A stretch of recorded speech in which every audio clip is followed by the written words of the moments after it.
Aloha. I'm Eva Andrade, the President and CEO for Hawaii Family Forum. Did you know that in Hawaii, one person commits suicide every 2 days? That means that there are 190 people each year that feel that they have no value, they have nothing to offer this beautiful state. Well, in today's show, we're going to give you some tools to maybe see the signs ahead of time and maybe, just maybe, some preventive tools so that it doesn't happen at all. Suicide in Hawaii. How can we save lives? Let's chat about that.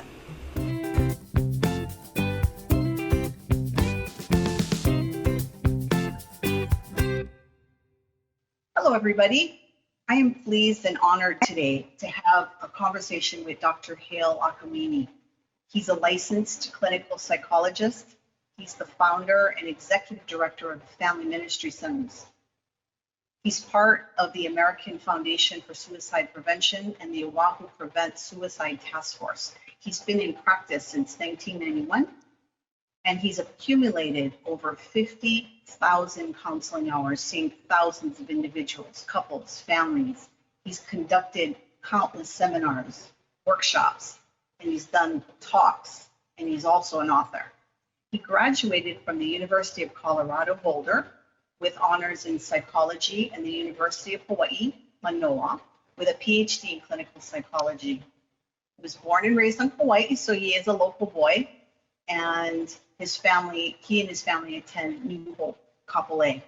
What we're going to do today is we really want to talk about an issue that has been in the news a lot lately because of COVID-19. Because of the rise of COVID-19 and the lockdowns, a lot of conversation has been happening about what causes people to actually get into such a state of despair that they feel like the only answer is to commit suicide. And so we welcome you today, Dr. Akamine. Thank you so much for joining us on this wonderful sunny day in beautiful Hawaii. Absolutely. Aloha. Aloha kako to all of you too. So, Dr. Akamine, when we're reading things that are happening here in Hawaii, we have to look at numbers to understand that suicide is very prevalent in Hawaii. Do you know where Hawaii is on the national statistic list of suicides? Are we pretty high on the list? We actually are not. Well, I was just glancing at some figures, although everything is a bit dated, but the last figures we have from the CDC is that we're ranked 31, thank goodness, in terms of the rate of suicides. Nonetheless, every life is important. When it gets down to a loved one, boy, that number doesn't make a difference at all. What rank we are is just that there's a life that is in danger, and that's to me the most important thing. But praise God, we're not that high up compared to the rest of the country. A lot of conversations talk about, okay, so what's the responsibility of a doctor who's seeing a patient? And then we talk about what's the responsibility of a pastor who may be a youth minister. But there's a bigger amount of responsibility too that needs to be put into the community with parents and maybe even people sitting in the pews. What do you think is the answer, or is there an answer? Can the church help stop suicides? Eva, absolutely. One of the things I share with people when I have an opportunity to talk about this difficult subject is a rather shocking thing, which is 75% of people who die by suicide give no warning ahead of time. And I mean, I hear stories every day. Obviously, that's part of the work that I do. And when I interview my clients, they ask about their history. And if they say that they had an history of attempting suicide, serious suicide, oftentimes they've never let anybody know. So number one, we're missing almost everybody. So by the time it gets to a doctor, that's way down the line. It's way later because they're not going to show up. That's 75%. And to make it kind of unfortunately more concerning is that almost everyone who dies by suicide makes that decision within 24 hours.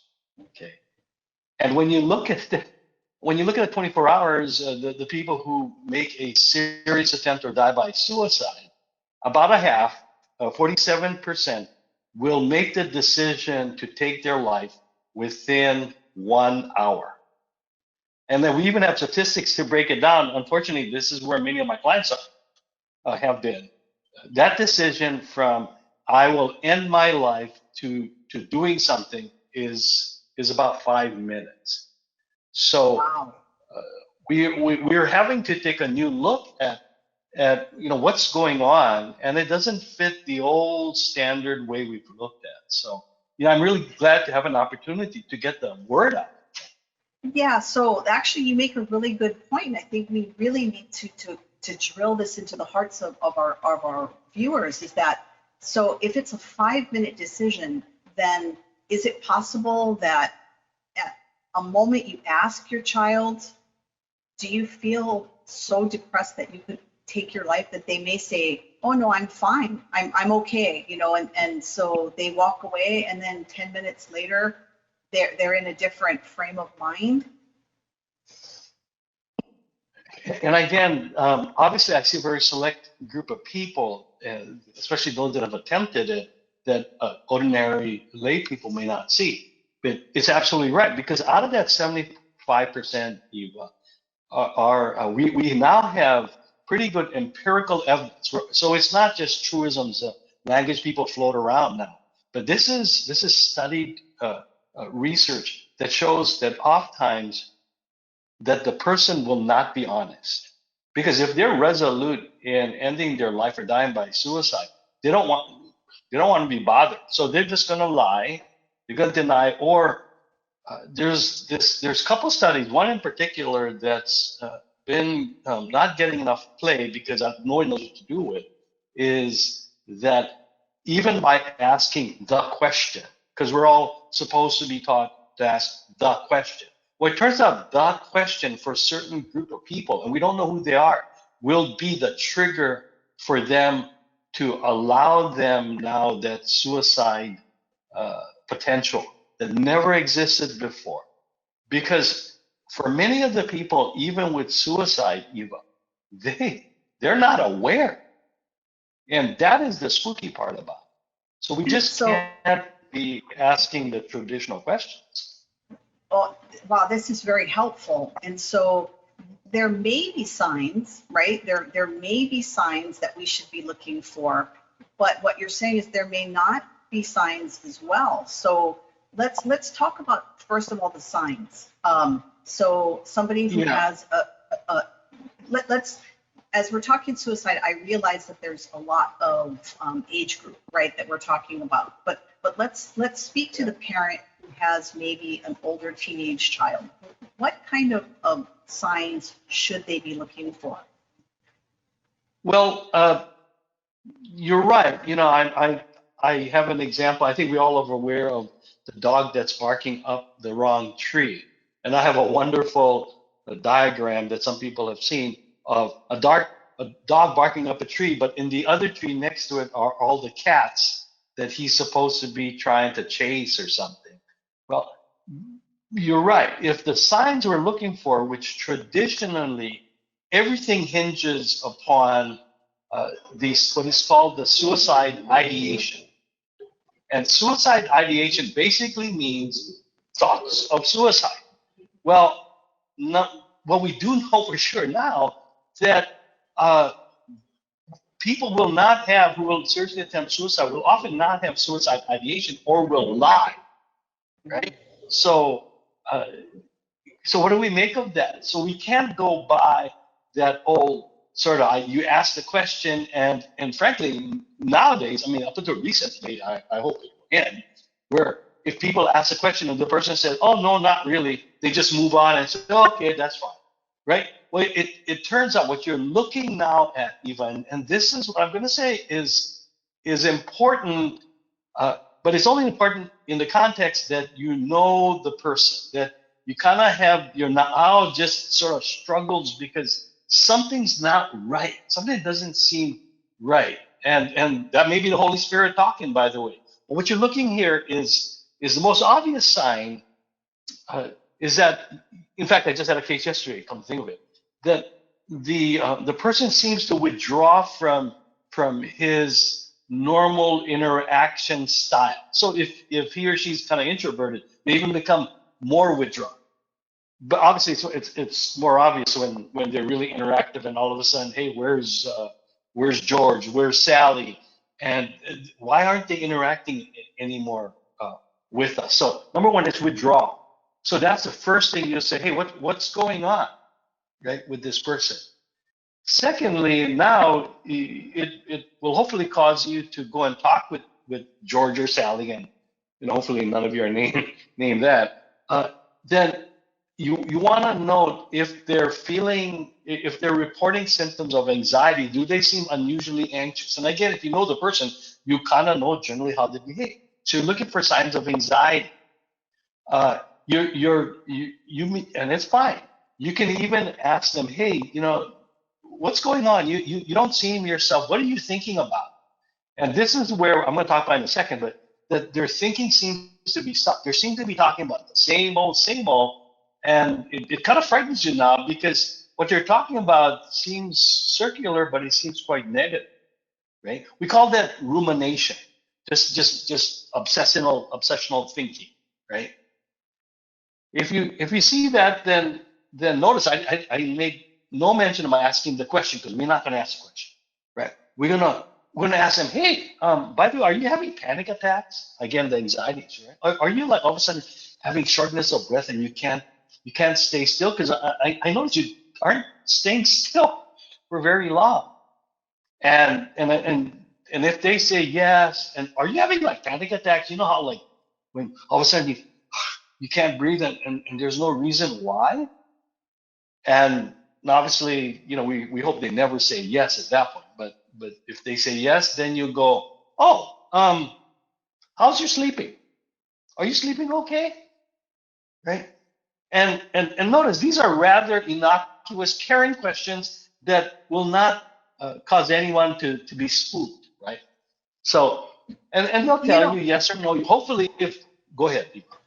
Yeah, no, I was just thinking that, parents, they have so much responsibilities already, parents know that they've got to work, they've got to make money, they've got to be out there in the community, they have hobbies, but their children, I think a big message is that no matter how busy we are, we have to make time for our kids.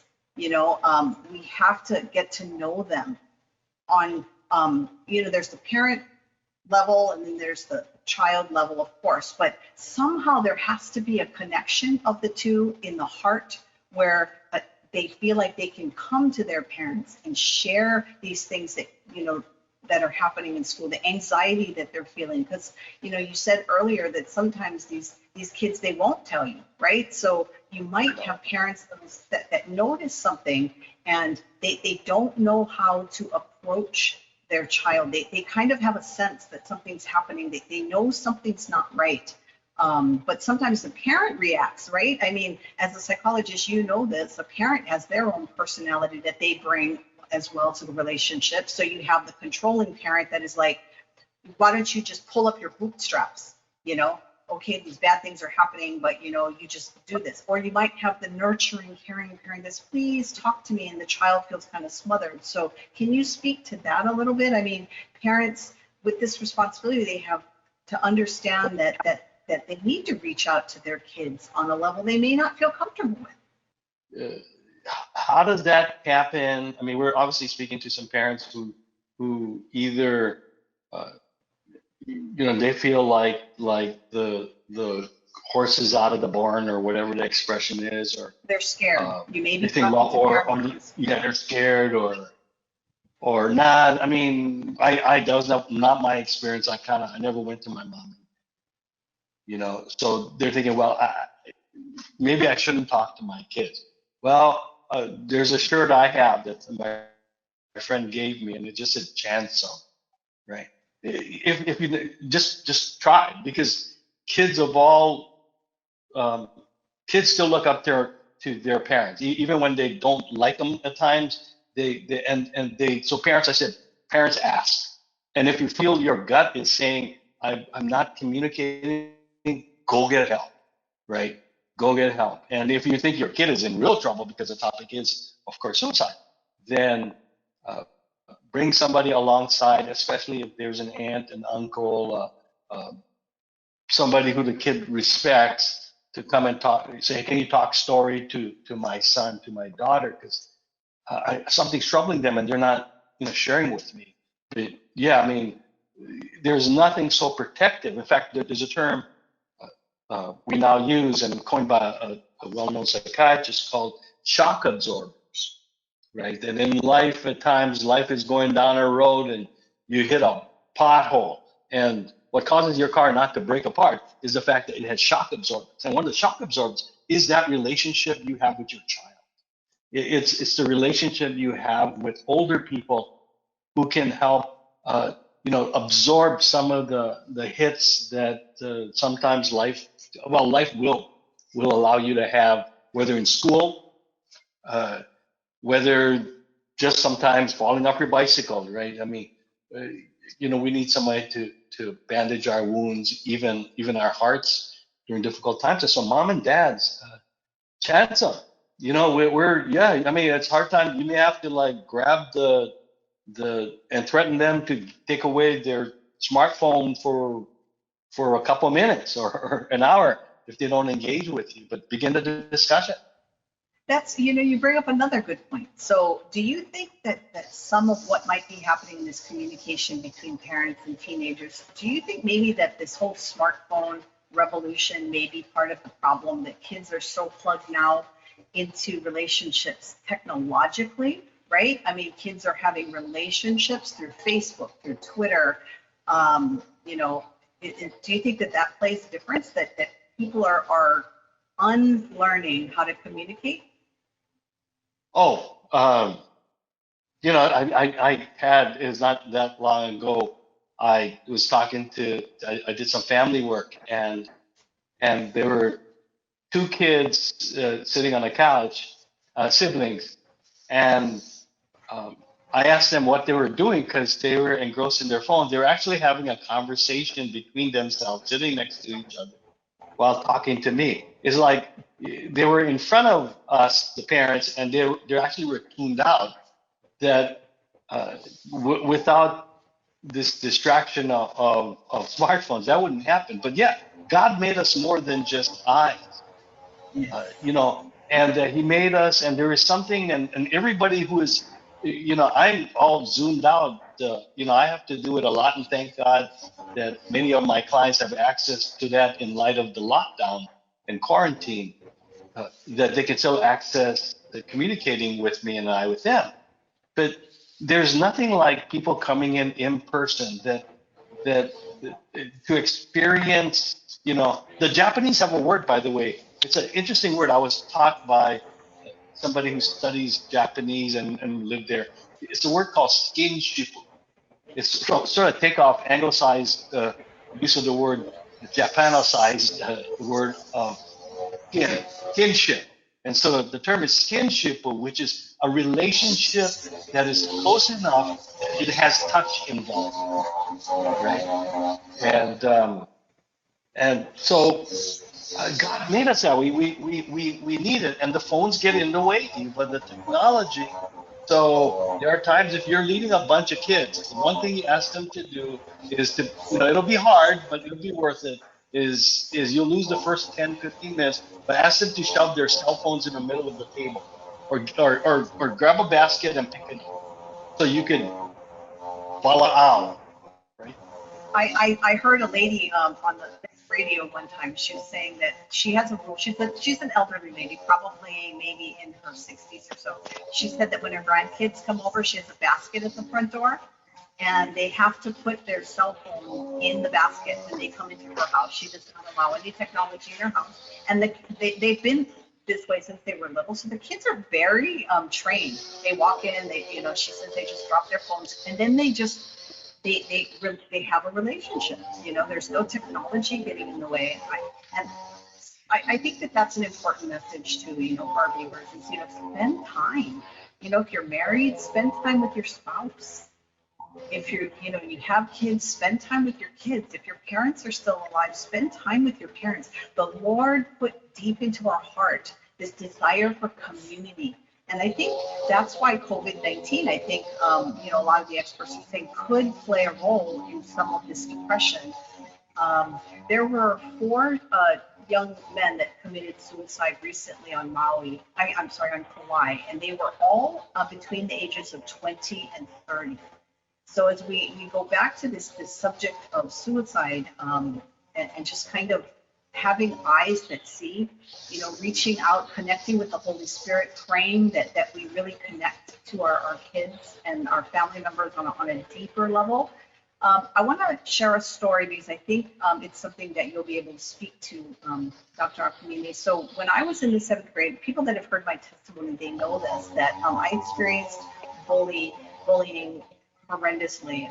I had some physical issues when I was in 7th grade and 8th grade. And of course, you know that time of your life is a very important time of your life. And the kids were relentless. I'm talking most of the kids in my classroom. They would just tease me. Plus, I was Portuguese, and raised here, and so I was bullied horrendously. And I did have some close friends, so I think that my friends knew that I was experiencing this bullying, and that I was so broken on the inside, because no matter how good my parents were to me, and I think this is another message, is my parents were awesome with me, but no matter how good they were, I didn't feel like I could go and tell them about this bullying. I didn't want to tell the teachers, because the bully said, if you tell the teachers, we're going to get you in the hallway, right? So it was a vicious circle for me. I was lucky because the Lord put some really good friends in my life who they knew, because they were also at the school, and so they would try to protect me. They would try to keep me so that I wasn't by myself where I could be bullied.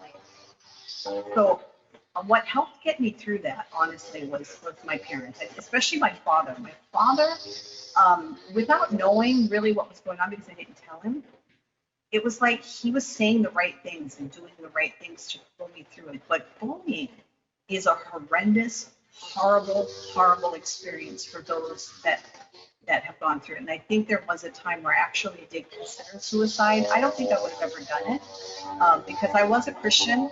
I was serving the Lord at the time.